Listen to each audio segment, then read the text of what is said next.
Eh bien, bonjour, bonsoir, j'espère que vous allez bien, c'est Flo, et aujourd'hui on se retrouve pour parler des spoilers du chapitre 421 de My Hero Academia. Avant que cette vidéo ne commence, je vous le rappelle, si vous voulez me soutenir sur les prochaines vidéos, n'oubliez pas de vous abonner à la chaîne et c'est parti. Alors la dernière fois, au chapitre 420 s'était laissé sur différents héros qui étaient en train d'arriver sur le champ de bataille là, avec Deku et All for One, qui étaient surtout venus ici pour protéger Deku, le temps qu'il se rembobine avec la corne d'Eri.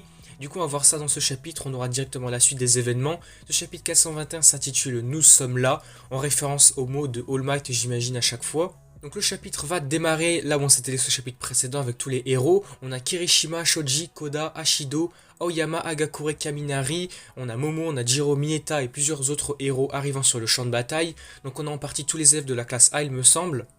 Tout le monde va exposer donc leurs raisons de continuer à se battre et vont conclure par un Nous sommes là, en référence au mot de All Might, je pense ici encore. C'est Mineta qui va prononcer le On est tous là, donc nous sommes là. C'est assez drôle de voir ce perso quand même qui je pense ne va pas faire grand chose non plus, mais qui aurait en partie la plus importante prestance, je dirais, en prononçant ces mots-là. Mais du coup, on va voir tout ça avec une double page vraiment super incroyable, avec My Hero Academia en fond et le We Are Here, donc nous sommes ici, tous les deux écrits en anglais, donc là c'est vraiment stylé, une double page vraiment magnifique. All for One va dire qu'il aurait dû être détruit aussi, puisqu'il faisait partie de Shigaraki.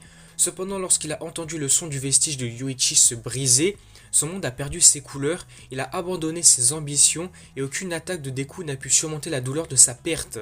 All for One va dire qu'il comprend maintenant que ce sont les tragédies qui rendent les gens plus forts.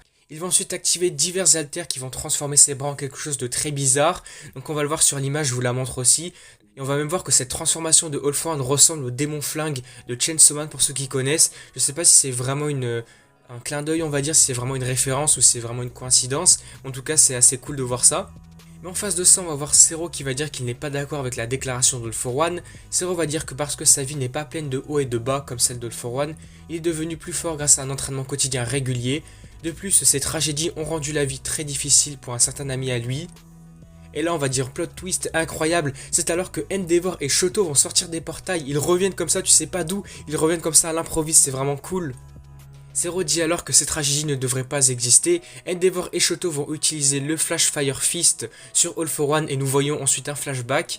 Dans celui-ci, nous verrons les robots de Yui qui vont emmener Rei, donc c'est la mère des Todoroki. Natsu va dire qu'elle a atteint sa limite après avoir aidé d'autres civils en utilisant son alter de glace, puisque c'est vrai que elle n'est pas vraiment une héroïne, en tout cas elle n'utilise pas son alter à plein potentiel tout le temps, donc là je pense que ça a dû être un effort vraiment très très intensif et ça a dû l'affaiblir beaucoup. Il va dire que si Endeavor devait rester là, ça ne ferait qu'augmenter sa température, donc il ferait mieux de continuer à se battre ailleurs. Zero va ensuite les retenir tous les deux avec ses bandes adhésives et va dire qu'il réfléchit à ce sujet depuis qu'il a appris que Shoto avait vaincu Dabi à Kamino. Nous allons ensuite voir Present Mike qui va arriver, il va sortir des portails et va crier à tous les héros de continuer à avancer en disant que c'est la dernière grande mission d'aujourd'hui. All for One lui dira qu'il ne ressent même plus une seule once d'émotion même s'il fait face à tant de héros blessés et cela le rend un peu triste. Nous verrons ensuite d'autres héros, numéro 13 qui va arriver avec une monture, on va dire, on va appeler ça comme ça, il est en train de chevaucher un de Dog. Et il va alors attirer All for One avec son trou noir, son alter de trou noir. Tandis qu'on aura encore d'autres héros comme Gangorka, même Shishikura, qui vont tenter de l'attaquer. All for One va passer alors à l'attaque, mais nous allons voir encore d'autres personnes. On a Burning et d'autres héros qui tentent de changer sa trajectoire. Donc ça, ce sont les héros associés à l'agence d'Endeavor. Cependant, on voit que All for One est trop rapide et trop fort, du coup ils auront du mal à l'arrêter. On aura ensuite des héros de la seconde B, donc la Kendo, qui va dire qu'ils doivent tous continuer à attaquer en même temps. Et Deku va essayer de les rejoindre, mais il va tomber au sol dû à ses blessures. Aizawa va lui dire que la corne d'Eri n'a rembobiné seulement son corps que de quelques minutes, juste avant qu'il ne perde ses bras, donc il a toujours tous les dégâts de la bataille. Donc là on voit bien que Deku est toujours affaibli, comme avant il n'a pas été rétabli vraiment à 100%. Et puis là aussi un point vraiment très important, Deku va dire qu'il n'a plus le One for All, ou du moins les alters des autres utilisateurs. Là c'est un peu flou encore, faudra vraiment voir avec la traduction officielle. Mais il va dire qu'il a encore des braises en lui, tout comme All Might les avait à Kamino. Donc là de ce que je comprends c'est que Izuku n'a plus les autres alters. Il a encore le One for All, mais seulement les braises comme ce qui s'était passé avec All Might. C'est-à-dire que plus il va utiliser One for All, et moins il l'aura en fait. C'est-à-dire que là par exemple, admettons qu'il se batte pendant 5 minutes, et bien à la fin de ces 5 minutes il n'aura plus le One for All. C'est comme ce qui s'était passé avec All Might à Kamino, il avait fait son United States of Smash et du coup il avait perdu le One for All. On continue ensuite avec Aizawa qui va lui donner la chemise de All Might qu'un civil lui avait donnée et du coup va la mettre sur lui. Du coup va reconnaître la chemise comme étant un article exclusif de Men's Non No avec 5 variantes différentes. Donc là je sais pas trop ce que c'est, est-ce que c'est un héros spécial ou est-ce que c'est juste une série de vêtements All Might, je ne sais pas. À côté de lui on va voir Aoyama ensuite qui va arriver vers lui tendre sa main, lui disant ensuite de courir ensemble. Nous avons besoin de toi et tu as besoin de nous. Deku va se souvenir quand il a tendu la main à Aoyama et il va être ému par son geste puisque maintenant c'est lui qui lui tend la main.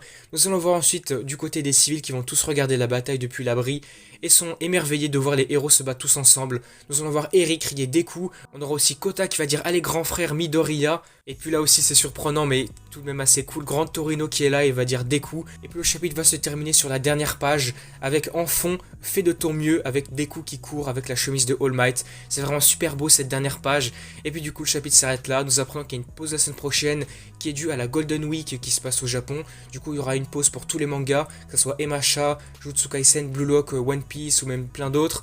Du coup on aura une pause, faudra attendre 2 semaines pour la suite. Mais en tout cas le chapitre aura été super intéressant, bien que c'est vrai ça n'a pas vraiment avancé les choses. On aura surtout vu l'arrivée de plein de héros comme ce qui s'était passé au chapitre précédent. Mais c'était vraiment cool quand même de revoir pas mal de visages, puisque c'est vrai que beaucoup on les avait pas vus depuis longtemps. Et puis surtout, ce chapitre nous aura éclairé sur un petit point qu'on savait pas trop concernant le One for All, c'est-à-dire que là, Deku a encore le One for All, mais il a seulement des braises, ce qui veut dire qu'au bout d'un certain temps, de quelques minutes, de quelques utilisations du One for All à 100%, il ne l'aura plus comme ce qui s'était passé avec All Might. Et du coup, ce qui voudrait dire qu'à la fin de MHA, Horikoshi va bel et bien nous laisser avec un Izuku qui n'aurait plus d'alter. Pour faire un peu un parallèle avec le début du manga, on commence avec un héros qui n'a pas l'alter, et on termine avec un héros qui n'a plus son alter. Du coup voilà, on va s'arrêter là pour cette vidéo, j'espère qu'elle vous aura plu. En tout cas moi le chapitre je l'ai vraiment apprécié, j'ai vraiment hâte de voir la suite, de voir vraiment le combat contre All for One. Puisque là on aura surtout vu quelques héros pour un peu gagner du temps on va dire, mais je pense que le chapitre suivant sera vraiment du combat à l'état pur. Et donc n'hésitez pas à me faire part de vos avis, de vos théories, vos attentes, etc. Tout ce que vous souhaitez pour la suite. Et même à débattre un petit peu concernant différents personnages, concernant le One for All de Deku aussi dans les commentaires. Et puis je me répète encore, mais si vous voulez me soutenir et sur les prochaines vidéos, n'oubliez pas de vous abonner à la chaîne. On est un peu plus de 1350 abonnés. Donc si on pouvait passer les 1400 bientôt, ça serait hyper cool. Et puis du coup moi je vous dis à la prochaine.